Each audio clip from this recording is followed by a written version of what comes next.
Ladies and gentlemen, boys and females, how you doing out there? You know? Another week I've gone. has passed. Another week. It feels like we've been doing this a while now. Yeah, we're almost veterans in the podcast. We're almost a year in. Definitely. Indeed, February will mark our 50-something podcast. I think we haven't missed a week. In the week that we did miss. Yes, we have. No, the week that we did miss, we had an extra show though. Did we miss more than one? I don't know. That's how long we've been doing it. We gone. Ladies and gentlemen, that is the meaning of gone. And we got a couple things in the news today we're actually going to get to. First and foremost, rest in peace to August Ames, porn star. She, What?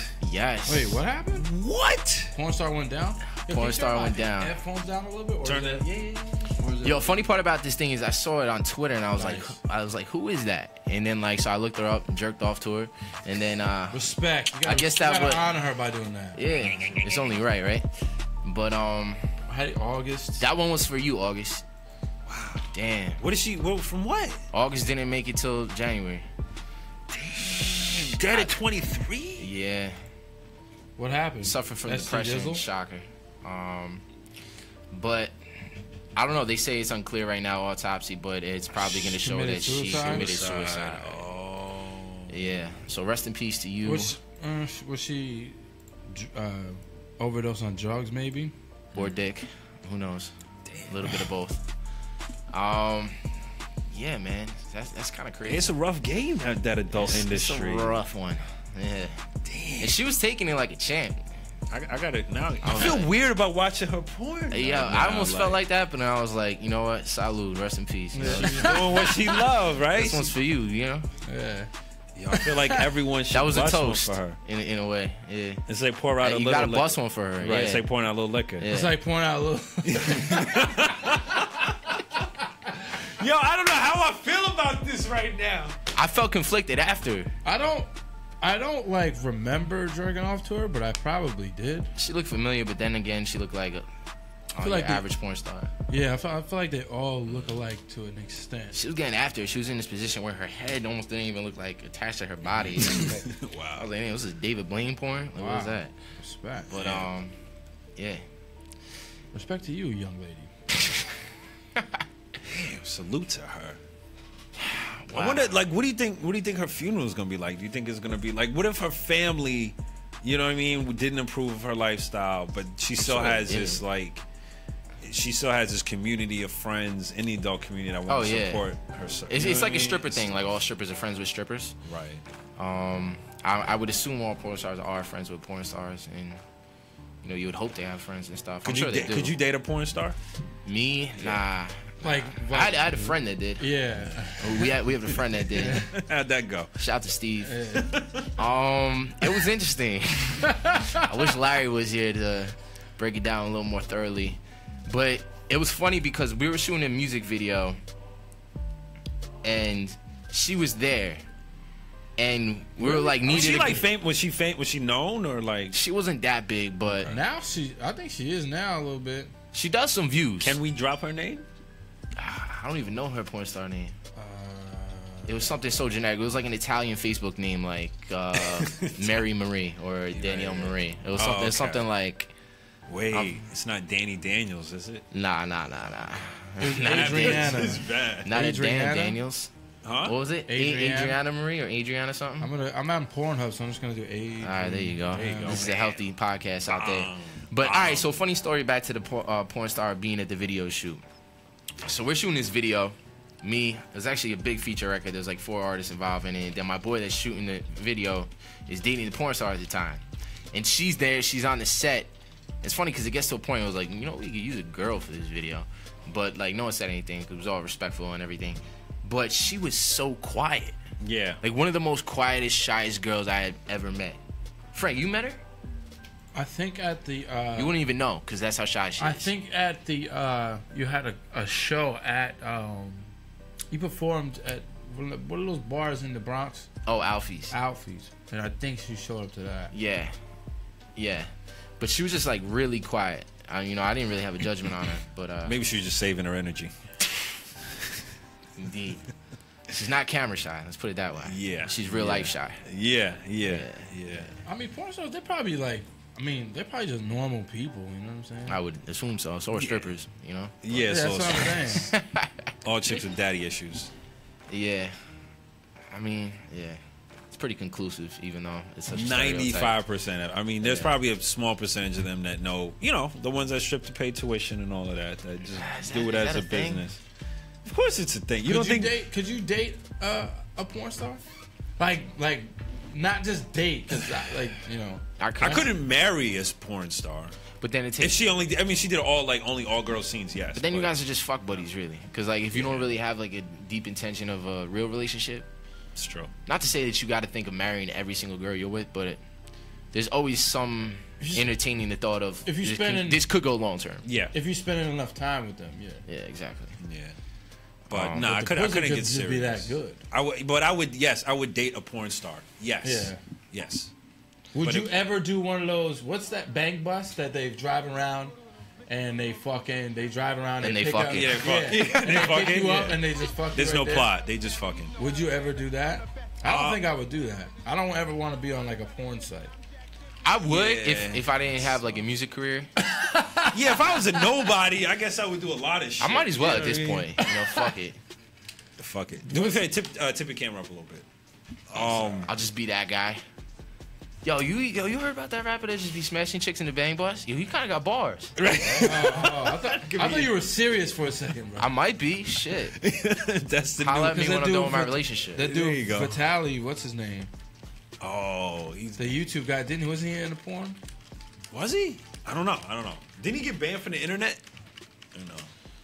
How do you get banned from the internet? There's a company that can. I think I saw some story. I think there's a company that can actually, like, if you're like way, you know, you have to be extreme, such a savage to get banned from the internet. Yeah, organizations and shit like that. You can get people banned from the internet. That's crazy. Yeah.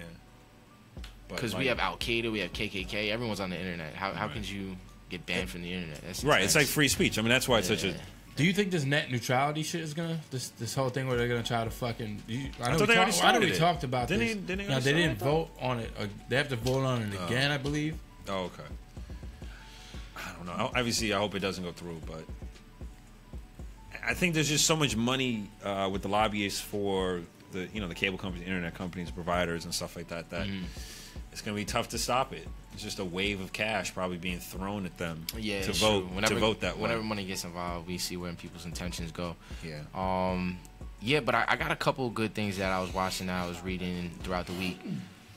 This first one I want to start with is just, it kind of caught me because I was like, damn, I do this every day. It's this guy talking about how you just need your morning to yourself and you need your night to yourself before you sleep and before you wake up, or right after you wake up in the morning. Otherwise, the second what we do is just grab our phones and then boom, like we're in.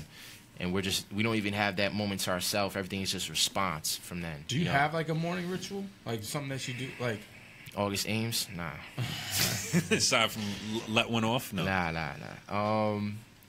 Because like you read like, the top 10 things that the most these people successful do. people do. Yeah. I mean, half and it's that just shit's like bullshit too. It's just like, I mean, that's not habits. Maybe it's something like they like to do. You know what I'm saying? I'm not a morning person either, but I just do agree that like routine is good, regardless. Right. Routine is good because the thing is, if you want to be highly successful, you do have to be a minimalist. You have to train yourself. You need discipline, but you also need to be a minimalist as far as a lot of things you do, so you don't waste time. So you use most of your energy towards your project. So, like, for example, is Zuckerberg and I was just gonna talk about that. Keep going. Okay, Zuckerberg and Steve Jobs are perfect examples because they wore the exact same thing every fucking day. Play this link. Yeah. That's so crazy that you're saying this right now. The second one, the latest one that I just showed you. I'm about to play this link. It's about Mark Zuckerberg. Gypsy just hit it on the head. It's because they say that you only have so many decisions that you make throughout the day. Otherwise, you get fatigued. And they were like, they just wake up and wear the same thing because they don't even want to make the decision of choosing what they have to wear for the day. Eat the same thing every day for lunch, breakfast. And because it doesn't matter. The point is to get food in you,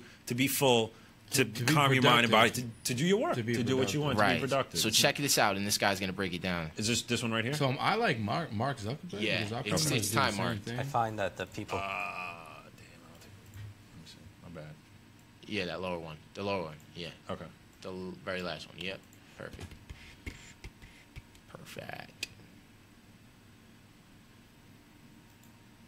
I find that the people who are most effective... Just go to 230, and 240, most effective 249, are 249. people who could see what's important is because a lot of people nowadays, in addition to the overload and the overwhelm we all feel from the demands, is something called decision fatigue. And decision fatigue is saying that, latest research is saying that you can only make a certain amount, a set amount of good decisions a day. And then after that, you can't.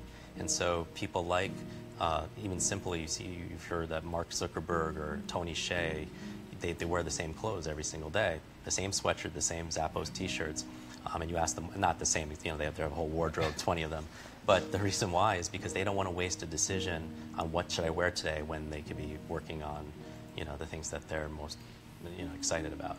Do you think there really is a finite number of good decisions that you can make in a day? Okay, so I do believe that after a certain amount of focused effort, people suffer from mental fatigue, and that's where they make more mistakes.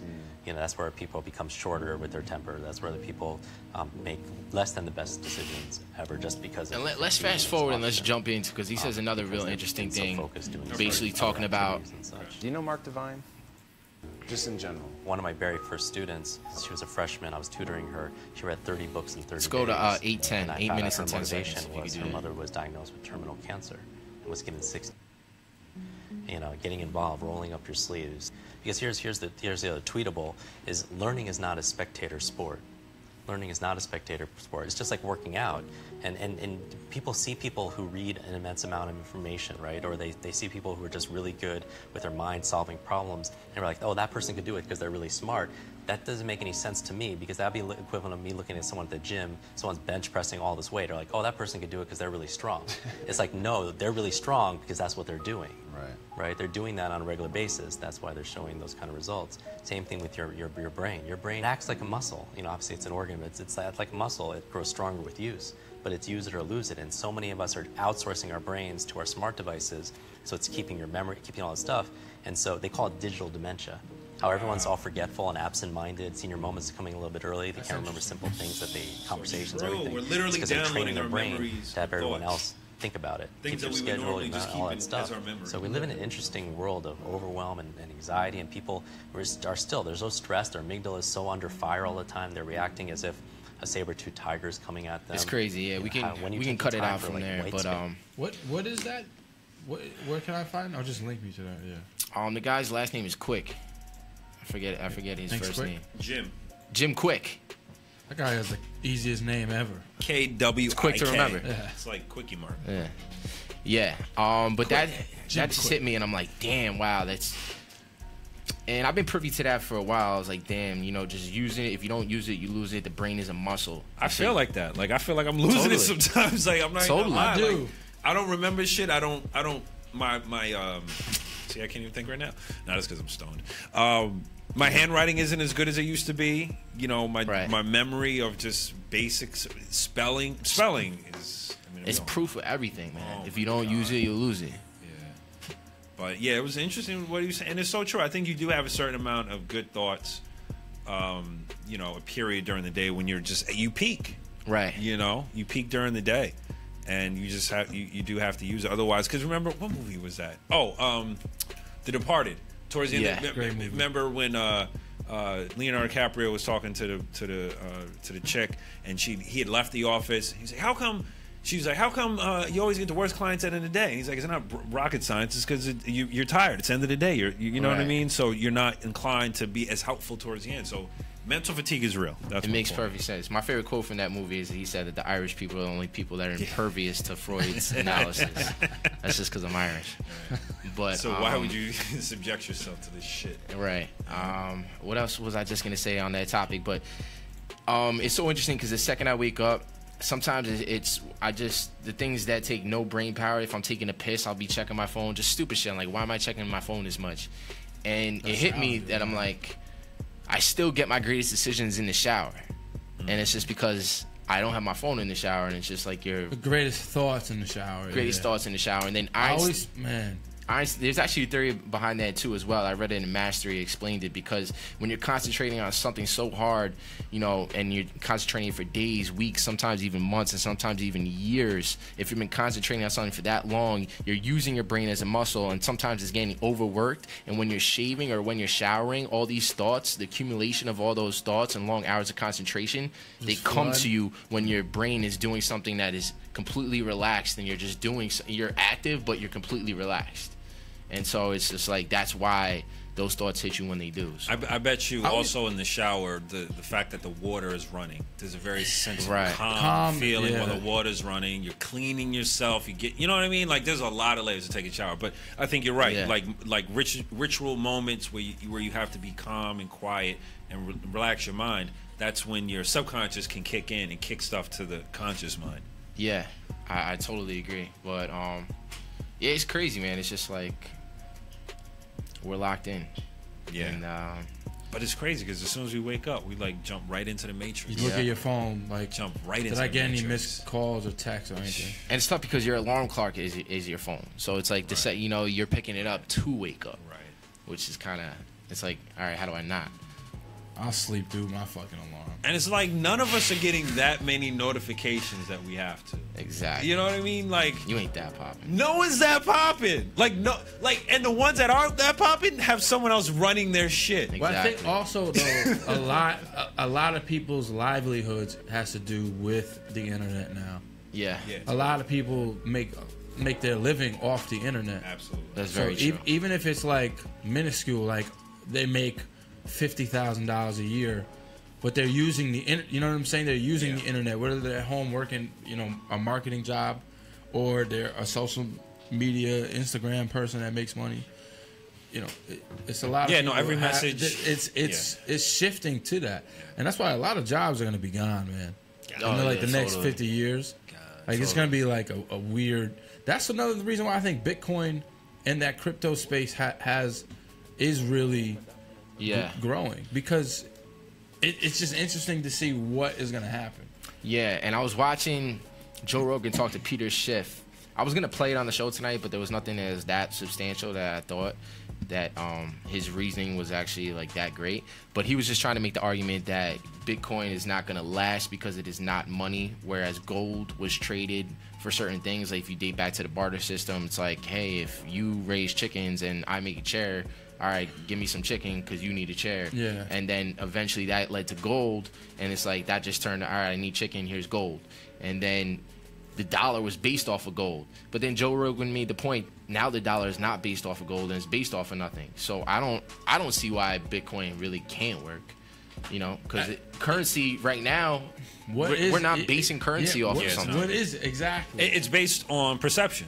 People. Exactly. The problem is people's reality, and people won't let it go because they want money to be of a certain value. You know what I mean? No one's gonna burn their money. It's right. You know what I mean? Like everyone has to agree. Gary in real life that it's not worth all the time. The market dictates the market. The market. The market. He always says that.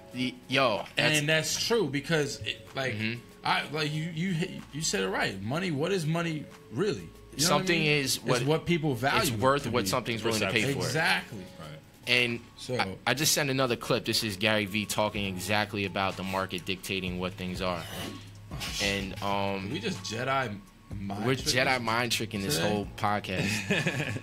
But so on that one, if you could zoom and go to 19 minutes and 57 seconds. And this is Gary Vee talking about music, and this is something I always had the thought of. I know, Frank, you've had the thought of, where he's saying independent people are thinking that the single is what is the most artistic and what meant the most, and then the label is thinking of what's going to make the most money. And Gary Vee says, fuck that, fuck both A and B, it's C, it's whatever the market determines it to be. Yeah. And I definitely agree with that. But sometimes he's like, people's and artists, their egos get in the way of that.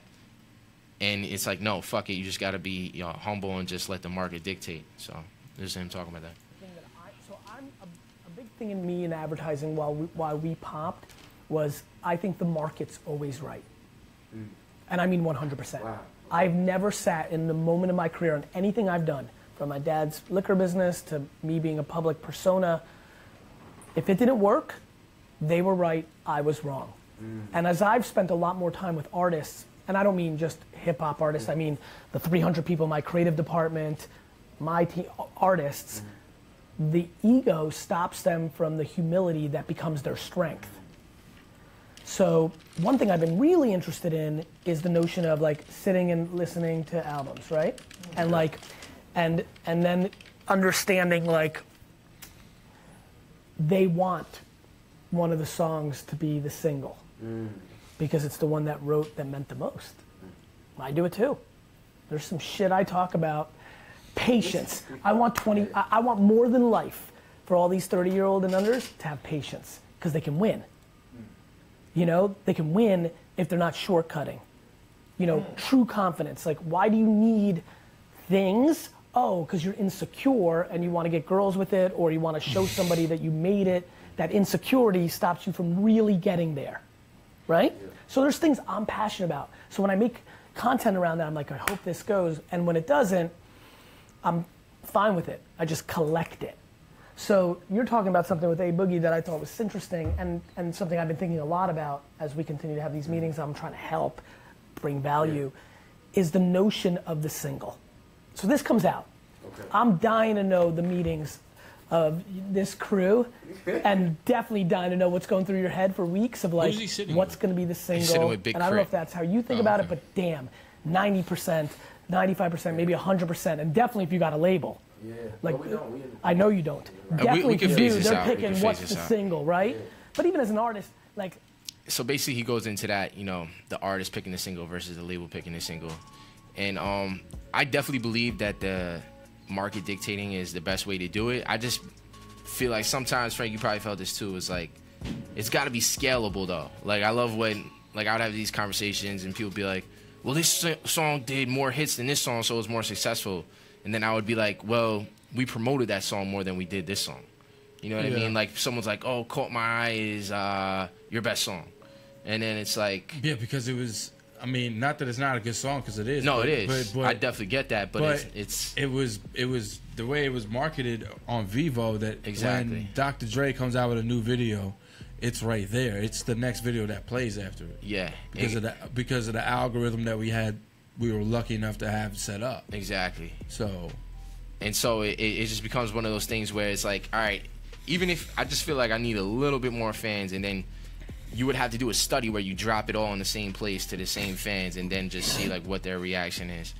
But I'm sure I could still do it with the amount of fans I have now, to be honest. But it just has to be scalable, and like everything's got to be released with the same amount of marketing and everything. You really just have to put one album out and just see what the fans say. And I think you got to focus on like what the best platform that you're on, that you believe gives you the best chance of being successful, or the marketing actually working. Yeah, you have to use that out. You have to put like all your eggs into that basket. Absolutely. You know what I mean? And I totally agree. Like if you're big on Facebook or big on Instagram, like you gotta plug that the hardest, because that is gonna open up doors for everything else. Nah, that's totally true. And still put things on other platforms. Yeah, of course. Because that was one thing where I was like, at a point I was like, all right, well, this is my better platform. This is my better platform. I'm gonna only put it here, because those 50 hits on this platform and those 50 hits on this platform are just scattered, and I might as well take those all on one platform and have the hits look bigger. But at the same time, it's like those might be people that just don't fuck with that platform. They just don't use it. So, so like you're really missing Spotify. Out. You might be missing out on half of those people. You use Spotify, I use Apple Music. Exactly. So it's like, and that's true. So it's like, you know, you have to do, obviously you have to have it on every platform. Yeah. And when you get with these distribution companies like Empire or, you know, TuneCore or whatever it is. Shout out to Empire. Yeah, it'll be there anyways, you know what I mean? So, but you have to focus the marketing on like your best platform, your best performing platform. It's just, for me, that's SoundCloud and Facebook. And then it's your just SoundCloud, like, and then for other people, it's other people's Instagrams are, you know, incredibly popping. And then exactly. But it's the way it is. So just attack that. Yo, what's hot and what's not? Anyone hear the J.R. Writer album? No. Nah, that's out right now? That shit just came out. Just I started haven't even listening heard last night. the Big Crit album. I that heard shit's pieces fire. of it. Yeah. I haven't heard that. I want to get to that. Who did I listen to?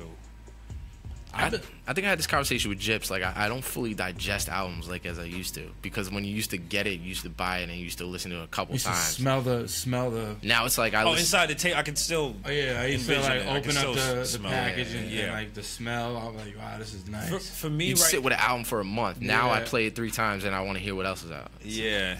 For me, I'm starting to fall in love with listening to music again, little by little. So now I'll like find a song, and I want to find the album, and I want to find their other albums, and Right. I'll not force myself because I like the music, but I will make myself, you know what, listen to it again, and almost like the same formula that the radio does now with you know, songs that are mediocre. You're like, I don't know if I like it, but if you hear it 30 times, you love it. I take songs that I already do like, and I do that kind of same ritual, so to speak. And it's like I'm falling in love with music all over again, Right. And it's really good. So, like I was listening to U2's new album, fucking love that shit. I gotta listen to that. Miguel's got a new album out. It's pretty dope. Chris Brown has like a double album out. Oh You yeah, know how many 45. songs? Yeah, 45 tracks on that shit. That's like incredible. A quadruple album. Crazy, fucking crazy. He has a song I think that they took the Kevin Little "Turn Me On" lyrics. Oh, okay. That Kevin Little song is I used to love that song. Yeah.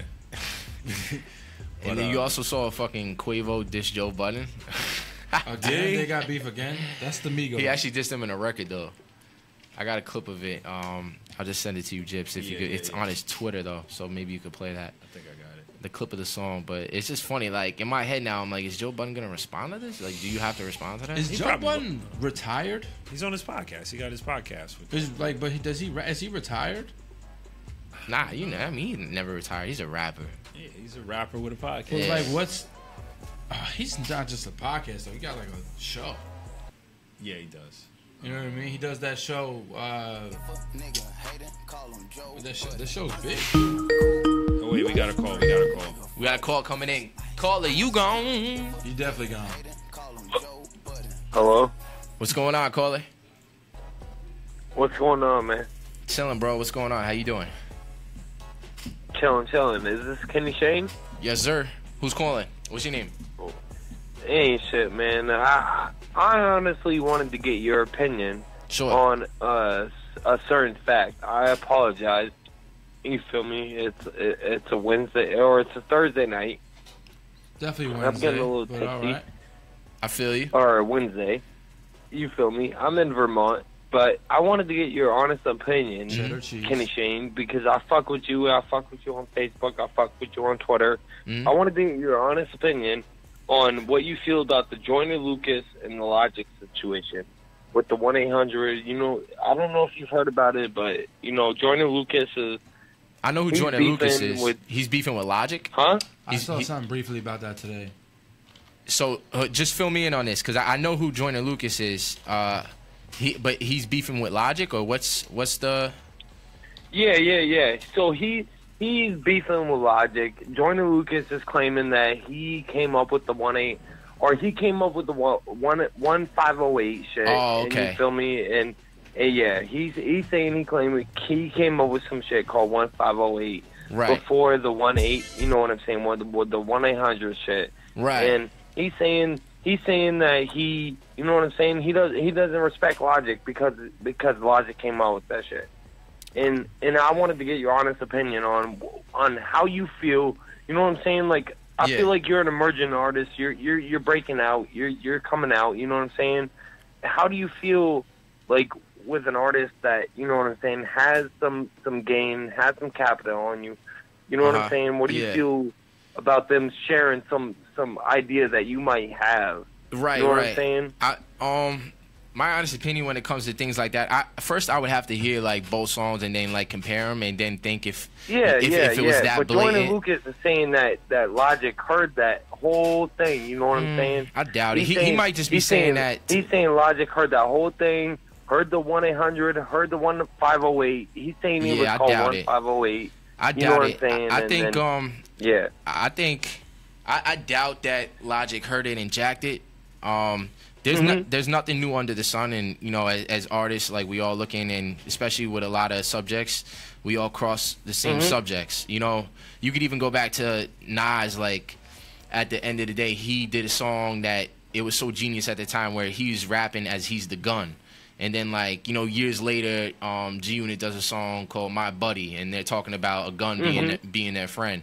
So it's like, exactly, everything's evolving. Like, ideas, they all spring from the same place, especially when you're in the creative space. But what I will say about Logic's record, I think it's dope that he was able to have crossover appeal with this record, because I hear that shit on Z100, which is a top 40 station over here in New York. And, you know, I hear that thing spinning a lot. So I think it's a great record. It's an uplifting record when he's talking about a depressing subject, which is like awesome that he pulled that off. So I like the song. And with Joyner Lucas, I actually shared. I don't share too much of other people's music on my own personal fan page, but I did share what he did with his latest video when he's got like the white guy with the Trump hat on, and then the black guy talking about it from the other perspective. You know, that was incredible. That was that was real. In I don't know. I felt like he like perfectly touched on that subject, from both perspectives, and I think he's real good at what he does. So you know, I think both he's coming up right now, so he might there might be some truth to what he's saying, but he might just be saying it because it's gonna get him press. It's gonna get clickbait. It's gonna capitalize. Exactly. It's gonna get the headline of yada yada. You jacked my shit. Yeah. You know, that's kind of how. I mean, I just peeped the interview and I was like, you know what I'm saying? Like, I mean, I feel at the end of the day, like I just approached a cat from out here in Vermont. I'm from Vermont. You know what I'm saying? But I just approached a cat from out here in Vermont. You know what I'm saying? Because our governor 2 years ago made it a real big deal about, you know, opioids and using, and you know what I'm saying? Like it's kind of coming together with Lil Peep and all that shit. You know what I'm saying? Oh, 100%. Yeah. I feel like a lot of the younger cats are glorifying it. You know what I'm saying? Yeah, it's dangerous. It used to be talked about. It used to be, you know, kind of glorified. But at the end of the day, it wasn't like, if you it wasn't ain't doing cool. This, you ain't shit. You right. feel me? Right. Yeah, exactly. Dead ass. But you know, so I just talked to a cat out here. You know, and he's from Vermont. He ain't blown up. He ain't done nothing, you know, compared to what you done. Yeah. But at the end of the day, like he's like, let's do it. Let's get on it. Let's chop it up. Let's make a record. Let's do this. But at the end of the day, you know, I mean, I just feel like, you know, to say you come off of something, or Joyner Lucas to say you could, you know, Logic stole this, and this. And name off everything that he just came off his album with, you know, with everybody. And it's like, come on. Like, at the end of the day, I mean, you can look up Swagger Jacker for Lil Wayne fucking 10 years ago. Yeah, it always happens. Say, okay, yo, Nas, what's your name, bro? Or Lil Wayne stole this from Nas, and Lil Wayne stole this from Andre 3000, and Lil Wayne stole this. I mean... Yo, what's your you only got so many fucking words in the Webster Dictionary. I agree with you, yo. What's your name? My name's Tyler. Yo, Tyler, thank you for calling in, and I'm gonna let you go right now, but I'm gonna expand upon what you said. I just want to thank you for calling in, bro. You go. Hey, thank you, Kenny. Yeah, not a problem. Nah, but that was a real call, and I actually was just writing about that the other day. I've also had bars previously to that subject where it's like it's a fine line between making it cool and then actually thinking it's like the thing to do when glorifying opioids. You've lost people though to that. Yo, so but it's just there's a mistake that people don't know that this is heroin. Like when Kurt Cobain died of heroin, it was like, I mean, he shot himself, but when he was, you know, when people was doing those drugs and people was doing those intense drugs and rock and roll and stuff like that, it was known that people were doing these drugs, but people just loved their music. People weren't like, I got to do what he's doing. Yeah. You know what I mean? Listeners, I mean, I don't know. Did you guys hear? I think it was Lil Uzi Vert. He made a good point. He was like, because a lot of the old heads are like, oh, you guys are pushing this heroin music and popping on these pills and stuff. He's like, yeah, but you guys were glorifying drug sellers. Like we're in a sense glorifying drug users. You know, we're drug users. You guys are drug sellers or whatever. So it's like, what's the real difference? Like you're just judging us because we're the new thing right now. Like music, everyone gets judged. It always represents the culture, though. Yeah. Always. It always represents society. So like that's what people are doing. Yeah. For the last like fucking I'll say like 6 years, maybe longer, 7 years. Like I've known people that's been overdosing on pills. Yeah. So it may be longer, but I remember before that it was lean. Like in the early 2000s, it was like with the Houston movement. Yeah. Lil Wayne with his solo with his styrofoam they were doing lean. So it's just reflective. Music is reflective of what's going on around the people. Yo, there's an incredible Jay-Z interview. Did anyone see it? That came out last week. No. Yeah, a few that's out that I want to see. Is it the one where he talks about why he cheated on Beyonce? The Times Magazine one. I think that's an interview. Yeah, it wasn't a video. My fault. No, I didn't see that there one. was a video. It's on YouTube. It should be on there. It's like an hour long. It's good. The guy asked him like a bunch of real questions. He touched on the Beyonce stuff. He also had a question which is pretty dope. He was like, have you ever encountered anyone that you used to sell drugs to now that you know? Wow. And have you ever, like, do you think it's possible for it to happen? And what would you say? And what, you know? And it's crazy because Hov is just, like, completely so far from where he started out. You know what I mean? Yeah. And it's just like he's this different person now. And he's almost looking back on a completely different life. You know what I mean? With different perspectives and shit. So it was kind of crazy. And he wasn't offended by the question. Nah. Like, he seriously considered the question. And he was like, damn, like. Because that's like, did you see that interview with Mike Tyson? And I might have been in London or something like that. And the guy asked him about, you know, being an abusive husband and being like, you know what I mean? And it's been so long. Right. And he's done so much. Like he did that one-man comedy show on Broadway. Yeah. Like this was like, he's basically reformed. And it's just like. He went broke. Mike Tyson went broke. Broke, right? Broke. Well, I'm not sure he was like, I don't know, but I know he lost a fucking fortune. Don King, he didn't make much money. So, but Tyson, you know, basically punked this dude and was like, "Yo, don't come at me like that. Like, don't talk about my past life." Tyson so I'm just, interviews. like this was. I think this was different because the reporter was trying to dig. Like, I'm sure with Jay-Z, he probably got prepped with all the questions and stuff like that. There's probably no question he didn't know that was coming out. You talk about the one where the guy asked me if like. Something happened with the rape. He's like, "You're a convicted rapist." Yeah, that one. And he was like, "Yeah, that's wild." And he was like, "I don't want to. You're a fucking jerk off." Like on live TV, I think it was. He was like, "I don't want to fucking talk to you." Yep. I love Mike. I think you're a fucking jerk off or some shit. I was like, "Yo, Mike." I was like, if I was that guy, I might have walked off the set because Mike looked like he was about to. For that guy to have the balls to even ask that. He looked like he was about to have a flashback and knock somebody the fuck out. Yo, he's got to be one of the trickiest interviews because you see some of these interviews when he's talking about touching things and the interviews are so incredible. Yeah. Like because he come out sometimes and he'll be brutally honest and he's one of the most authentic people ever. He's so honest. He's so has no. We got another call. You got a call. Are you gone? Or are you gone? Yo, I am gone. You gone? Is this Stoney What's up, Mitchell? fellas? What's good, bro? I'm chilling, man. What's going on, man? I wasn't able to listen in. Stoney Mitchell? Right now. On the phone? Say, yeah.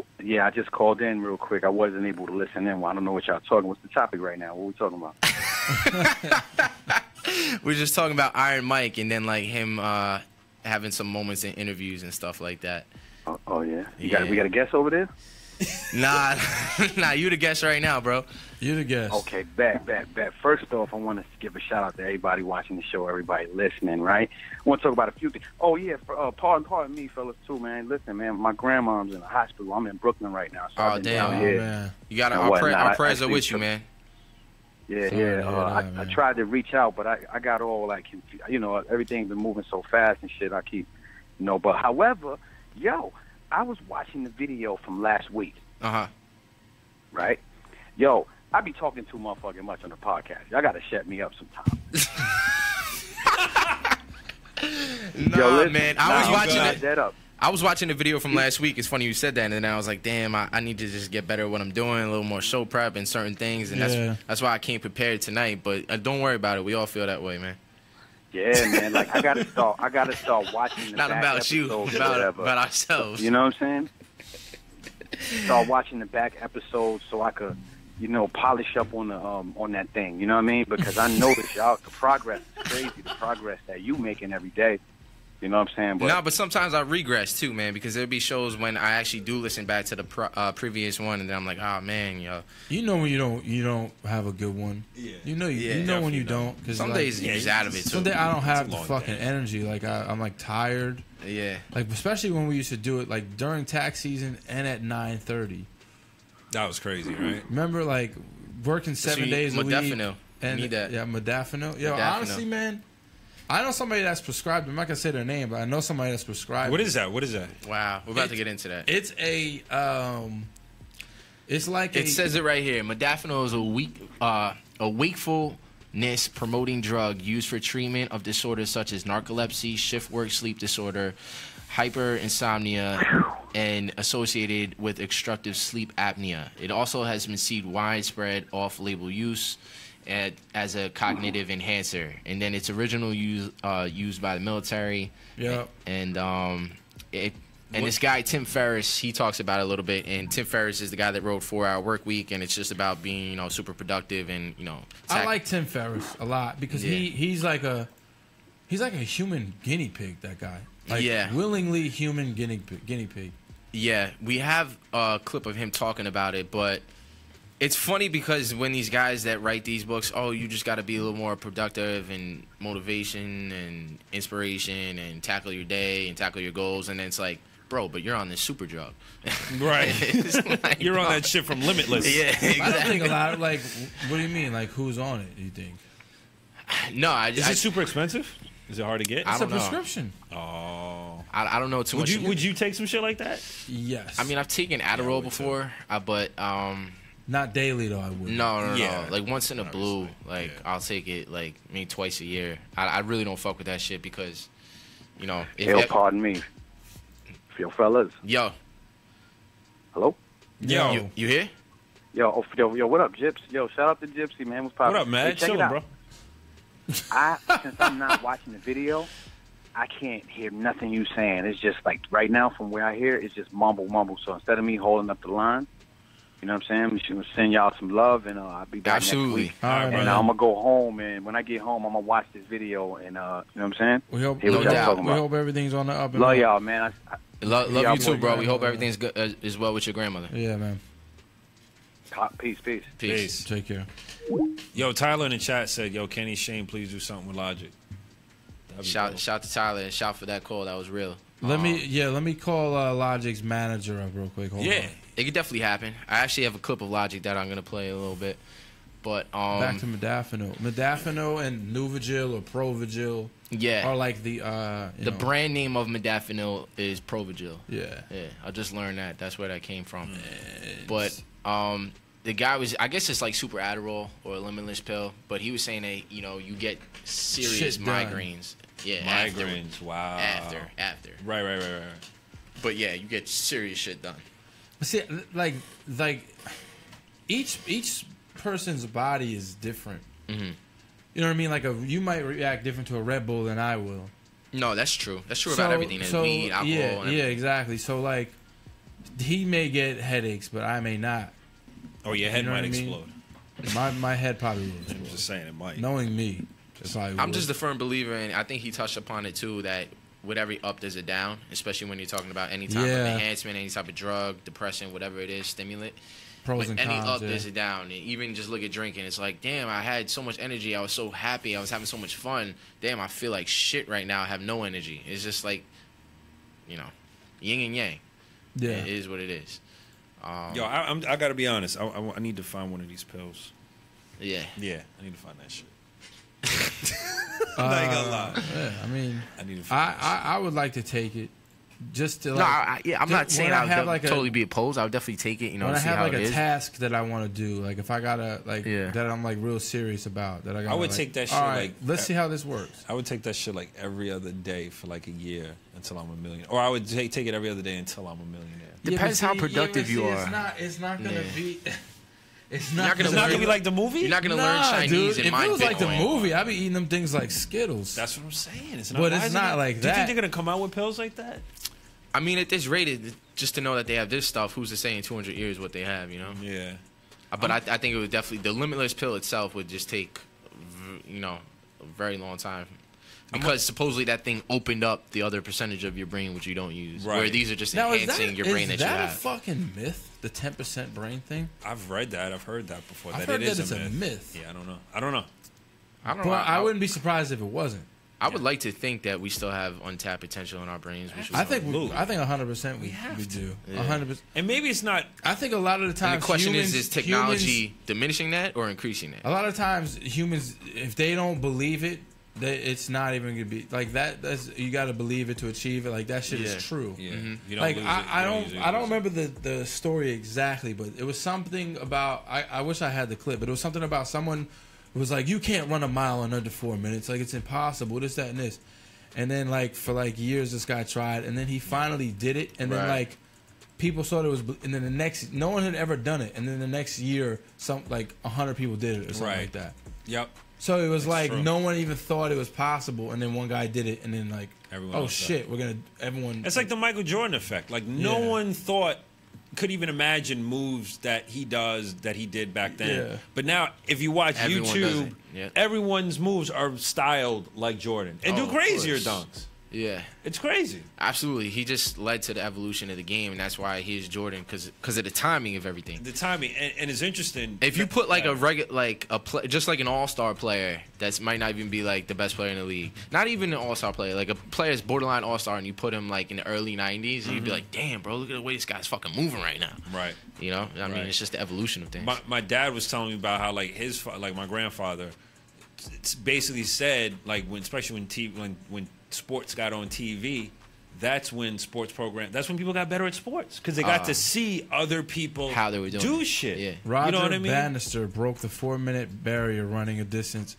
and then barely a year after Banner's accomplishment, someone ran a 4, and then now today, even strong high schoolers today run 4-minute miles. That's crazy. That's insane. So, and that was in 1954. Seeing is believing, bro. 1954. If you see it, so what I was gonna say was that maybe we are as smart as we're gonna be, but maybe it's our consciousness, like our ability to be aware of more things, that is untapped. But yeah, I think we're born with all the tools that we need to do what we need to do. But then we need to hyper focus on it, and then we can unlock, I guess, other parts of the brain or consciousness. Yeah, this is a lot. This is a lot of unnecessary distractions, which is going to be interesting to see where that's at in the next 50 years, because I think a lot of people are getting hip to that almost. Yeah, in a sense, we're conditioned to it by now. Yeah, but I think people are also like understanding that they are conditioned to it, and like where's the change going to be in the next 50 years? If it's gonna, or is it going to be worse? Got another call coming in. What up? Are you gone? Yeah, I'm gone. You know, I'm gone. Let's get it. What's good? Nah, man, it's like Rakim, you know what I'm saying? Like back with like Run DMC and like some of the early Def Jam artists, they were rapping like my name is T. I'm here to say the low counts with the syllables, and then Rakim came, and he put more syllables in the bar. Yeah, and that was when people thought the hip hop was a just like the dude running the 4 minute mile. Nobody thought it was done. Now everybody's. That's an excellent point. So like someone saying to bring it to a music. I love to rhyme and I'm always on time. He's saying hot rhyme and stop sign. Like he just brought it to that next level. Oh yeah, and even how how everybody stopped. It didn't have to be stop and mop and top. Now it has to be like. It just has to be the long A sound, like you know how Right. Yeah, he brought meaning to it. Just showing love. Just showing love. Y'all stay going. Yo, thank you, man. Thanks for calling in. We really appreciate that. Yeah, man. Peace, bro. Yo, did you guys ever see that video? It was on like I forgot some like Lad Bible or something like that, and they had they broke down the evolution of rap verses, and they had. They showed you. So many people told me to watch this, and I didn't get to it. They showed you literally had the words and like the bouncing ball, but they would divide. They would break up and show you like syllables. They break up the syllables. Right, break up the syllables, and they showed you the evolution of how it got complex from what the caller was talking about. How 2 years ago, a friend of mine, all that stuff, to Eminem and how, from Big, everyone just how crazy. Imagine taking Eminem and Mos Def and then just dropping them like in the 80s. Bro, you would think this guy was God, like both of them. Yep. Like rap God. Right. But Yeah, getting back to it.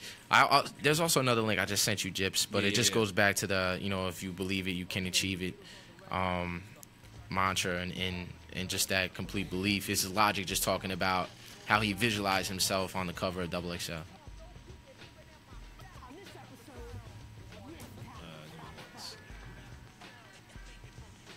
Yeah, it's perfect. I'm going to put it on the record because it's fun for me. I know this ends up with you being one of the biggest talents in your game. Shit, hope so. And so, like, it's fun for me to look at this video in 4 years. Nice. And tell my kids, like, I told you. That's pretty gangster. That's pretty much what I'm doing here. That's dope. I'm selfish. No, but that's real. 'Cause I always believe in speaking things into existence. In 2010, I did some random interview, and I didn't have a fan in the world, and I was like, I'm going to be a XXL HipHopAtLunch.com or? Yeah, something like that. In 2013, I said, in 2013, I'm going to be a XXL freshman, and I was. It's like, so just saying these things and, to cover that magazine was incredible, or to say, I'm going to release an album and I'm going to do such and such in my first week. Is there any artists you want to collab with? I was curious about that. Yeah, that's it. That's all I really wanted to touch on, but I just want to expand upon that. That just goes to show the importance of refining your goals and actually visualize yourself on something. Not just like, oh, I want to be on billboards or I want to be on TV. It's like, no, I want to be on that magazine. Right. And I think when you do that, you can achieve that, and it's so when possible. You do that and like when you just go back to believing it, obviously you do the things necessary and you discipline yourself. Exactly. Because discipline, honestly, is discipline is very important. That's basically what I'm getting at. I was thinking that too, and dedication, determination, and discipline, and then each one is that's the D-Block motto. I wanted to ask you this: when you freestyle, do you see the words in front of you? Nah, I'm not gonna say some Kanye shit. I don't see words. Nah. Okay. I mean, I didn't. Maybe you did. No. Yeah. Thanks for asking that shit. But what's going on in your brain? Do you think it's like the keys to not think? Like, but it's like basketball. I think what's going on with you when you freestyle is that you've been writing lyrics on paper and in your head for so long that you may be spitting bars that you are regurgitating. There's always sometimes, especially if I get in a good groove, there might be a bar that I thought of, or I could intertwine like 2-3 bars that I did write from like fucking 3 years ago. That's what I'm saying. That's what's happening, because you literally, when you're writing rhymes, you're literally thinking of words constantly for that 3 hours that because I remember working at the golf course with you, and you'd be like you'd want to go on the roller and just have the music on the roller. Yeah. Shout out to my boss Joe. We used to work at a golf course together at a driving range, and my next album is actually going to be a lot about that. But before that, he used to let me go into the roller where you pick up the balls, and he used to just let me rock out and listen to my iPod. And so I just always want to be the one that was in there, because I would literally just be writing shit as I'm working. So I'm like, damn, this is fucking productive, making money while I'm fucking making songs. But shit, what the fuck was I just gonna say? Oh, yeah, back to the freestyle thing. The best freestyle that I've ever met in person and I've seen do it consistently is Chase Blaze. Shout out to Chase Blaze. And he's the only person where I'm like, damn, like, this dude's like, I don't really know anyone else that can fuck with this dude right now. Like, when he's in his zone, his shit is fucking incredible. And this is what makes it the most interesting point that I know, is because his job was being a stenographer in the courtroom. Oh, wow. So he would have to process words so fucking fast every single day that has to have something to do with it. Yeah. And then I'm like, bro, this, like, if I'm doing my thing good and he's just freestyling, like, regular, like, we could be in the same room and definitely, like, you wouldn't notice. But, when I've seen him get in a fucking zone where I'm like, yo, bro, like, that shit could be, like, a written. Like, like, to that point where you would almost question it. Right. You would really consider it. Blur the lines. He blurs the lines of it. That's crazy. And I'm like, are any of these videos ones that you recognize over here? Oh, yeah. These are all his. You streamed it a while ago, I remember. Yeah. When you streamed it. What about this one? Yeah, that's us. Let's play that shit, even though that's not a freestyle. But people that want to check him out, he hasn't really posted stuff in a while. He's been working a lot, and but this shit is just us. This is shit we memorized to the beat before, so this isn't off the top of the head. But when he goes off the top of the head, he's a fucking savage. Self-beats with atheists while I'm chilling getting burnt like a lazy piss. looking for a place to piss. Shout to Candace, this major shit. Never hate on a player unless he play the Knicks. New York, get a taste of this. Fat dick white boy gon' take a lick. You can't hold it down like you sprain your wrist. That's craziness. And you plagiarist, I'm with a crazy bitch. And she don't know that I take the shit like the Patriots. Yella, fuck with me. You know you can't fuck with me when I spit the dealer. My shit is illa. I'm the ghost writer for Quentin Miller. I emerge in the firebird, riding by the birds. Fuck the build the birds. Yeah, I know my shit. I'm kinda nerd. Yella, damn chase where you find the herb. Here's a word from the wise. You know your boy got the wisest words. The tires swerve. They said he was. Gangsta does until they call for blood like Heisenberg. And you better slice birds. In other words, lame as fuck. You don't use your brain when you make it up. And I came to chill, but she came to fuck. Till I fucking came, looking like why you fucking came. Yeah, your buzz is like what's his name? Exactly my point, you fucking lames. We yelling fuck the fame. We know you love the taste. You can't fuck with shame. You can't fuck with chicks. I'm the Robin Downey of Broward County. I am mad, y'all gather around me, had prior plans. Y'all finally found me with fire strands in either lands. My jams are known to go crazy, and my family knows I'm so lazy. Raise my hands, they probably gon' tase me. End of the day, I say it's all gravy. You make footprints, no half-stepping. Stay flex, no half-repping. I stay stressed, y'all safe sex like latex. You spit straight threats, me and Kenny Shane, not Kenny Powers. Bring the pain to y'all petty cowards. Fuck your dame for like 20 hours. I hopped off and took 20 showers. Dirty bitch, I murdered it. Hit the ground and pound a hamburgered it. You only looking for a word to fit because there's no emotion when I heard you spit. I'm yelling, ain't I? Yo, y'all didn't come out with a dual album. Like, that'd be crazy. I know that I'm the greatest, yelling, ain't Call it salt on salt. Yeah, but he would get to the point where if you be in the zone like that, like it wouldn't be that far off. And I think that added to some of his frustration. Like, I don't know if I fuck with this rhyme enough. I'm like, maybe because you're just so good off the top of your head. What's he up to now? He's not putting out. I saw him like 2 years ago. Shout to Chase. I gotta link up with him again. Where's he from? He's from Florida. Oh, okay. And he's just a manager at like a big retail clothing store down there, and so like his hours are fucking crazy. And he's like, honestly, I'll be wanting to do shit, but my life is just nuts. But at the same time, like, you know, when there's a will, there's a way. But that's why I be bugging him to get the shit back on it. Sucks that work just be crushing. I mean, it's an old story, but it's just like how many jobs be crushing people's dreams. Like, it's just crazy how many talented and I be telling him, I'm just like, yo, just upload your fucking freestyles at least, just for me to watch. What do you think about that? Because, like, a friend of ours, I don't want to say his name because I don't know if he's really gonna do it, but said he wanted to quit his job and do music full time. How old is he? He has a good job. How old is he? We'll just say that. He's already. He's already. At the same you know time, what I'm talking about, right? Yeah, but at the same time, he's got a job that would, like, I feel like they'll take him back. Or I feel like. Does he have enough money saved? Did he save? I don't know his finances, so I mean, I'm pretty sure it's a good job. So I'm pretty sure, like, he's a calculated man. He's not gonna do it. Like, he I feel ain't stupid. I know that. I don't know. It's tough. I think you should do that, you know, when you're under 25, honestly, quitting jobs. I mean, if you got a good job. Again, it sounds like he has a special relationship with his job, but if this is generic artist X and they got a job and they're, you know, 30 plus years old. But his skill set is in demand and you can always get a job. It is. If he's like an app developer, I would quit my job. It's something to do with internet, Yeah, then I would quit. I'd quit my job because you can always get another one. Yeah. And it sounds like it might be a job that he could do part-time and still do his art if he wanted to. No, they're gonna need him full time.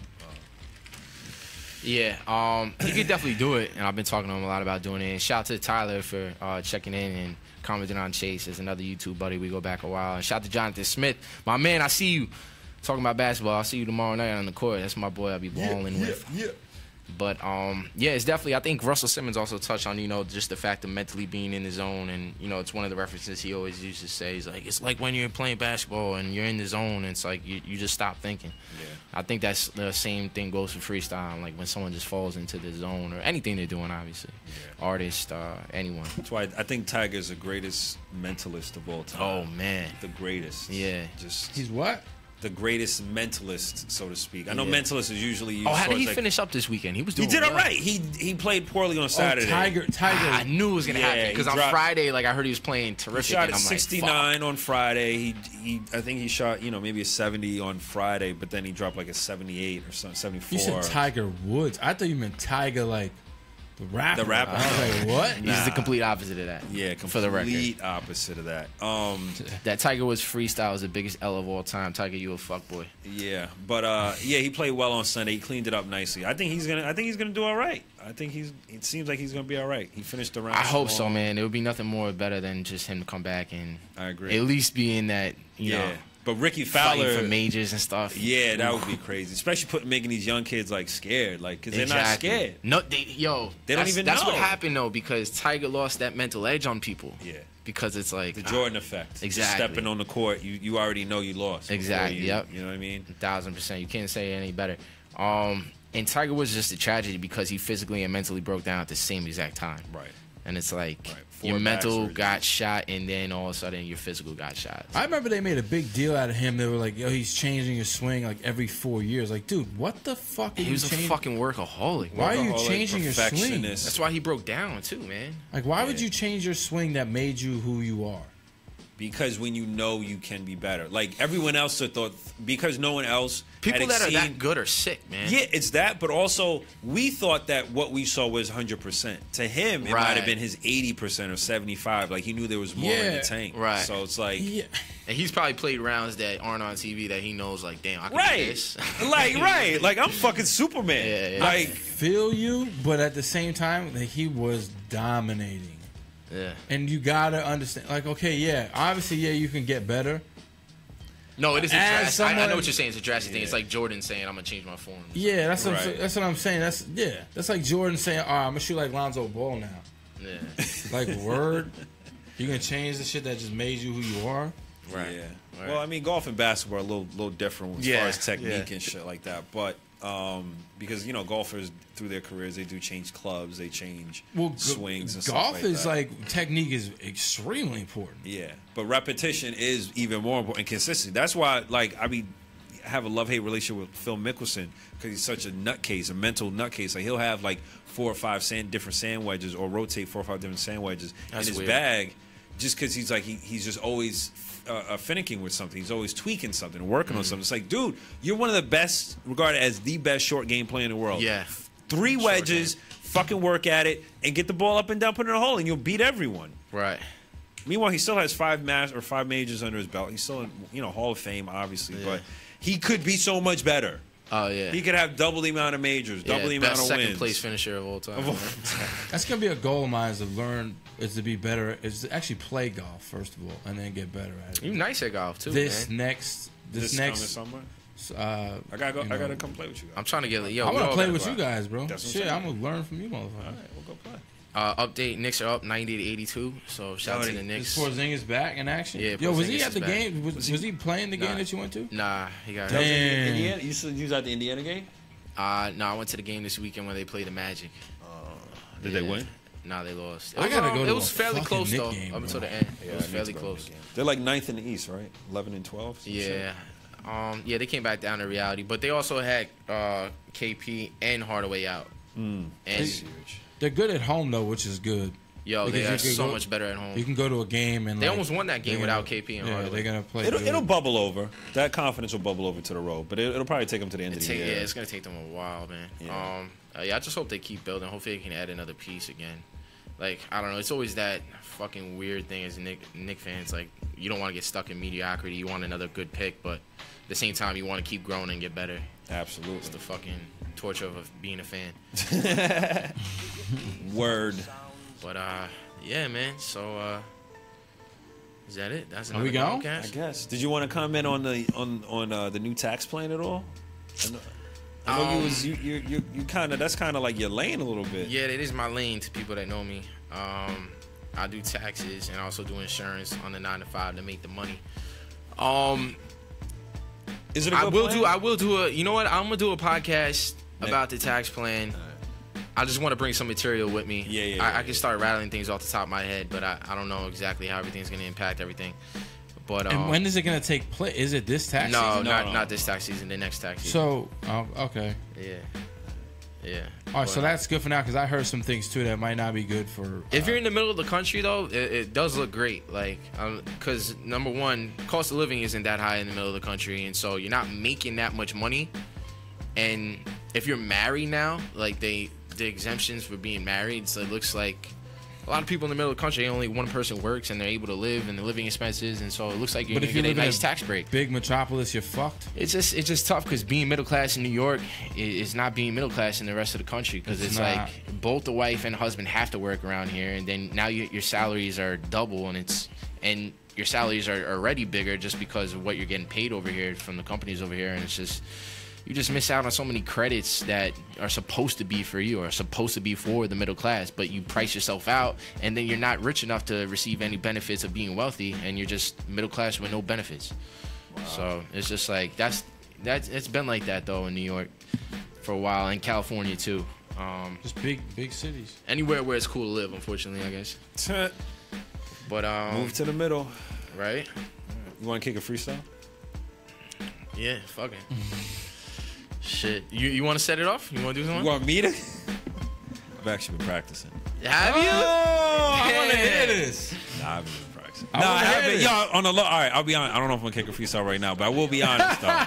I will be honest. So yo, I've been delivering pizzas and shit in Yonkers. Shout out to LaBella's in Yonkers. Shout out to my boy Ricky. Definitely check out some of the best pizzas in Westchester. 1566 Central Park Avenue on the corner of Tuckahoe over by Roosevelt. I gotta check that out. Oh, Please I know do. Where it's at. Yeah, come through. I know exactly where Come through. First slice on me. Yo, I'll go on the deliveries and I got my Bluetooth speaker. I'll throw on some beats and shit, and I'll just be freestyling while I deliver pizzas. That's just like me when I was doing the golf thing. Yeah. So I'm not gonna freestyle right now because I need to That's why I asked you that question, like about do you see words? Because like I'm like trying to. Oh, you see words?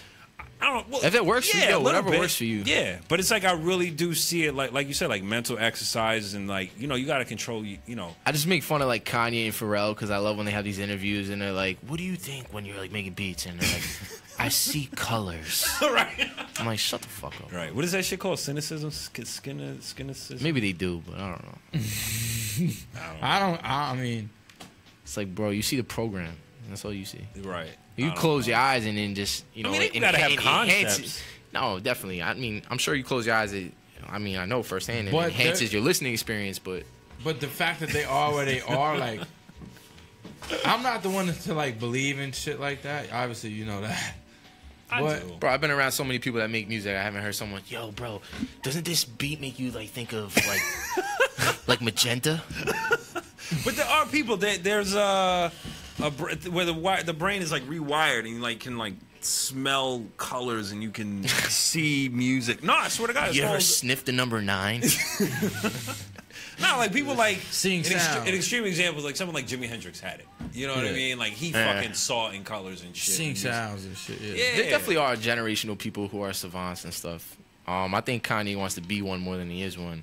But at the same time, if you surround yourself with enough people that are that creative, you speaking into existence. And Kanye, you are probably the most creative person in hip hop. Yeah.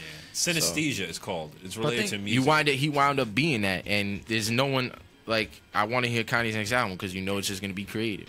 Yeah. Was Bach or Beethoven like that? Those guys that like were making symphonies at 5 years old and shit.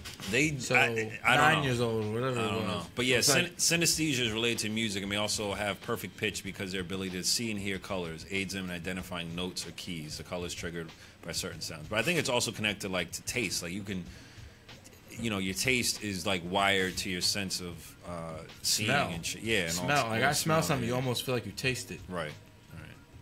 Yeah, those are the closest related. My mom, she had an accident. She fell. She hit her head. She almost died too. It was pretty crazy, but she saved her life. She was in a coma and everything. She came back out of the coma for like a day or two, and then the doctor was like, "Yeah, you've lost your sense of taste and sense of smell." So you lost your sense of smell, and so as a result, she couldn't taste shit. Yeah, right. That's because I guess it's the same thing. The same place in your brain, wherever that was in her brain, whenever she hit her head, that shit went away. I mean, much better than your sight or your hearing. Of course. But it was just mad funny. We used to always fuck with her, and she's like, "Oh wow, this is good." I'm like, "How do you know?" Does she have anything back? Yeah, she's. She says she has a little bit back. She's sensitive to like spices or like salt and shit. Yeah, shit like that. She could definitely pick up like on. Hot sauce and stuff. Yeah, like exactly. That. Yeah, that's what's up. All right, I'm gonna put on a beat, Shane. Oh shit!